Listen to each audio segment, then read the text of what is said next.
And KVGC News Time is now 7 minutes after the hour. Well, topping the news for today, a Pine Grove man has been sentenced to prison for an accident that resulted in the death of his son. Judge Susan Harlan sentenced 33-year-old Tyler Nichols on Friday in Calaveras Superior Court to 15 years to life for the DUI accident that claimed the death of his 4-year-old son. Caused the death, I should say, of his 4-year-old son. In a summary of the case, Assistant District Attorney Dana Feifel said there was an ignition device on Nichols' car due to 3 previous DUI convictions. Nichols was under the influence and had someone else blow into the interlock device. His 4-year-old son, Jace, was in his car seat in the back of the car. Nichols drove only about a half a mile down the road before hitting a tree, the majority of the impact being on the passenger side.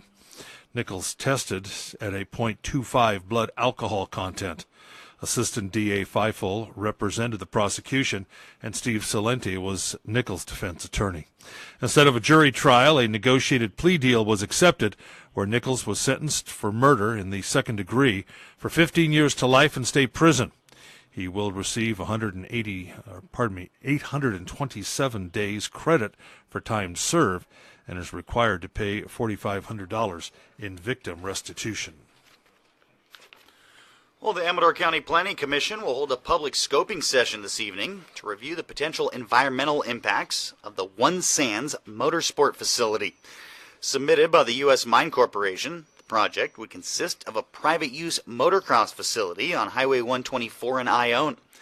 Now, before a decision on the project can be made by the county, the California Environmental Quality Act requires the preparation and certification of an environmental impact report.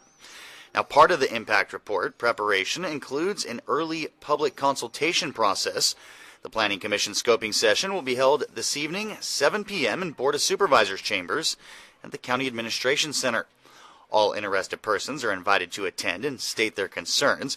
If you're unable to attend the meeting, you can submit your concerns in writing by 5 p.m. this Friday, the 16th.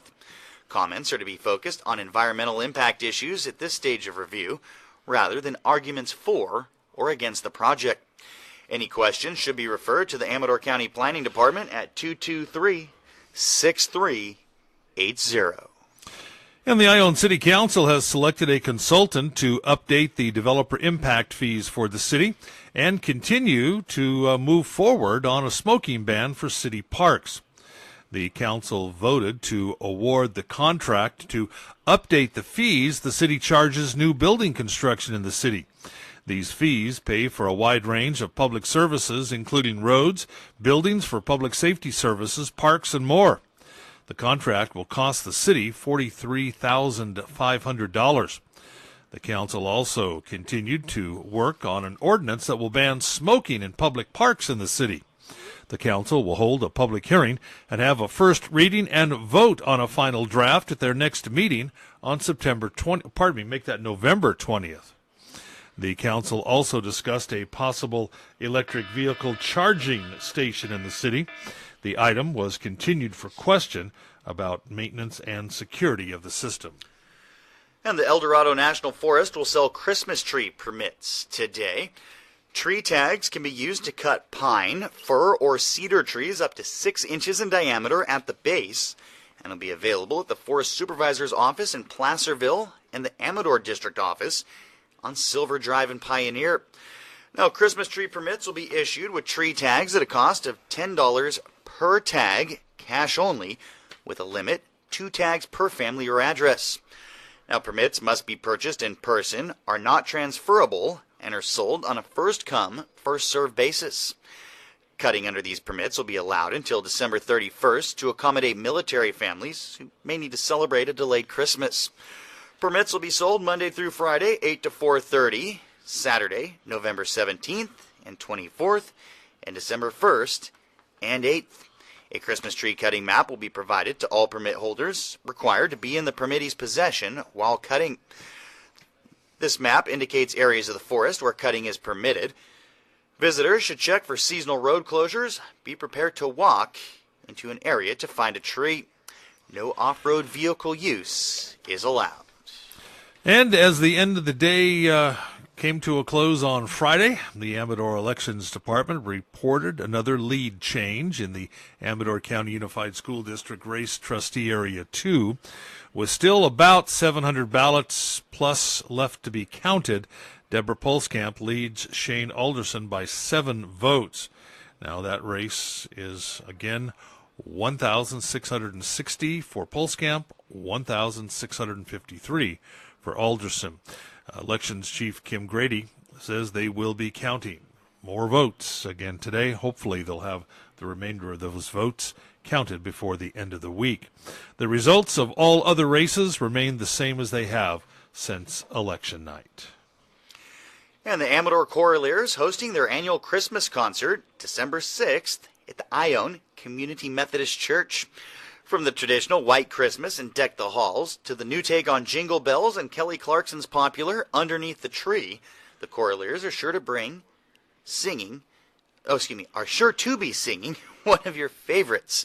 Doors open at 7. The concert begins at 7:30. They'll be bringing joy and fun. The Choraleers will also perform December 8th, December 9th at the Margaret Dalton Children's Center.